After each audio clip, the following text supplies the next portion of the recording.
What's up mga ka-youngsters? Feeling young, looking young, kahit anong young pa yan. Basta dito ka lang sa siyang. Yung sinipag na naman po tayong gumawa ng bagong video. Ayan.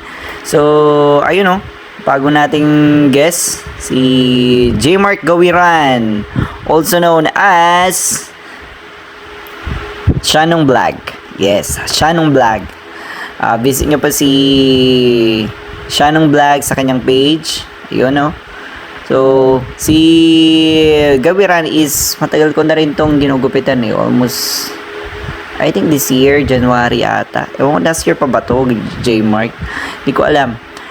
Na tagal na naming ginugupit kay J. Mark is the taper mullet. Yes, yung taper mullet po yung lagi kong ginugupit kay J. Mark.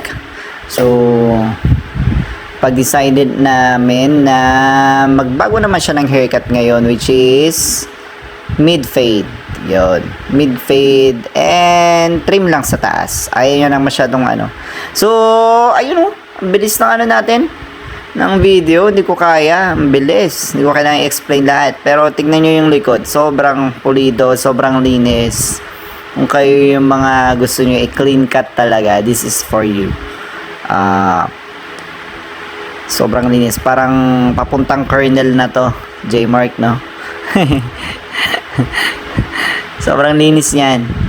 On the go yan, on the go. So, mga may trabaho, office, ayun, bagay sa inyo yan. So, maraming salamat po sa mga nanonood po ng video natin.